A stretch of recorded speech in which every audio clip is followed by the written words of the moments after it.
The hidden grip behind sister wives, what held them together, so long may shock you.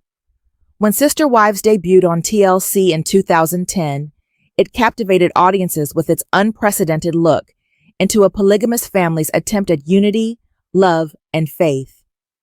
Viewers were introduced to Kody Brown and his four wives, Meri, Janelle, Christine, and Robyn, who appeared committed to navigating the complexities of plural marriage as one united front.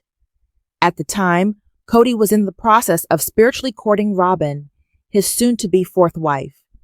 He had been legally married to Meri since 1990 and had entered spiritual unions with Janelle in 1993 and Christine in 1994. Robyn joined the family during the show's first season and, in a shocking twist, became Kody's legal wife in 2014 after he divorced Meri to adopt Robyn's children from a previous marriage. To outsiders, the Brown household seemed like a rare example of harmony in polygamy. But as time went on, cracks began to show, and those cracks eventually became impossible to ignore. Christine made the first bold move in 2021, walking away from her 27-year spiritual marriage. Janelle followed in 2022, and Meri, long perceived as emotionally sidelined, confirmed the end of her strained relationship with Kody in early 2023. Today, Robyn is the only wife remaining, but not in the plural marriage she once envisioned. Instead, she finds herself in a monogamous relationship she never truly wanted. Fans, many of whom had voiced concern over Kody's clear favoritism toward Robyn and emotional neglect of the other wives, were more relieved than surprised. But what continues to puzzle many is not the ending. It's how these marriages lasted as long as they did. The answer may lie beneath the surface, hidden in the family's religious foundation. In the early seasons, the Browns openly discussed their spiritual beliefs, rooted in the Apostolic United Brethren, AUB, a fundamentalist Mormon sect where plural marriage is seen as a sacred step toward spiritual exaltation. Within this belief system, marriage isn't just a personal commitment. It's an eternal covenant with cosmic consequences. Divorce, thought ethnically permissible, is discouraged and often viewed as a spiritual failure.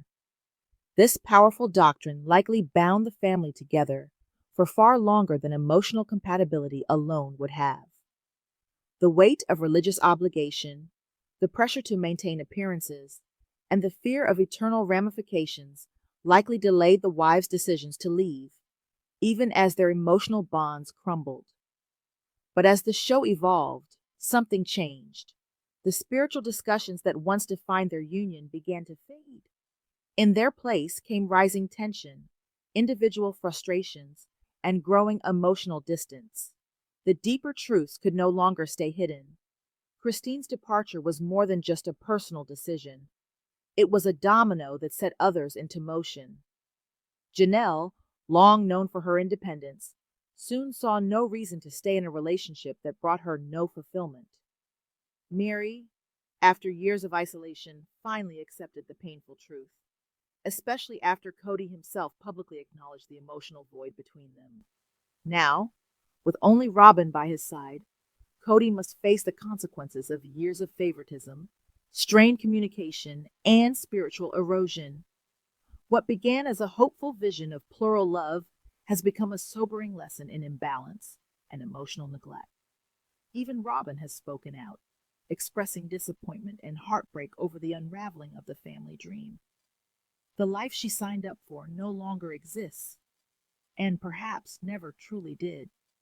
She was never truly seen, never truly heard, and in the end, what began as a shared dream unraveled into something no one expected.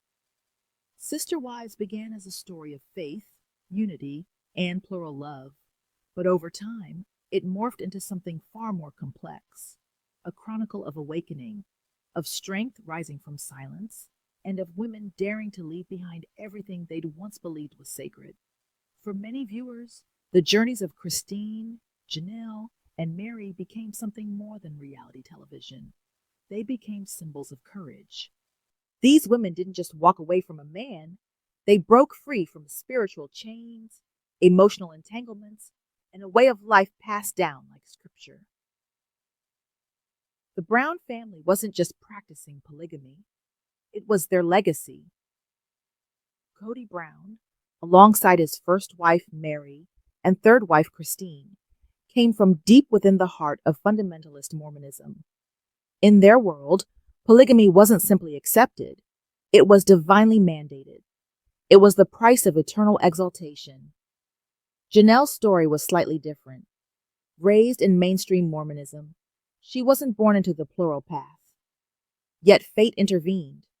Her mother became the second wife of Kody's father, making Janelle and Kody technically step-siblings.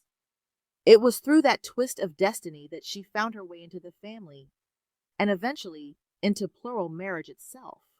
Robyn, the last to join, had no roots in polygamy, but when she spiritually married Kody, she embraced the lifestyle with open arms. She spoke often of sisterhood, of unity, of forever families, as if she had always belonged. But beneath the surface of shared faith and televised harmony, deep cracks were forming. Divorce, for women raised in this world, is not just a legal end. It's a spiritual fracture. Christine and Meri weren't just leaving their husband, they were risking eternity. In their faith, to walk away from a plural marriage is to walk away from God's plan. It's a decision that brings guilt, fear, and the threat of losing not only family, but faith. Christine's departure came only after years of emotional abandonment. Even in her quiet suffering, she wrestled with the meaning of leaving behind a belief system that shaped every fiber of her being. Meri, too, clung to hope and principle long after Kody had withdrawn from their relationship.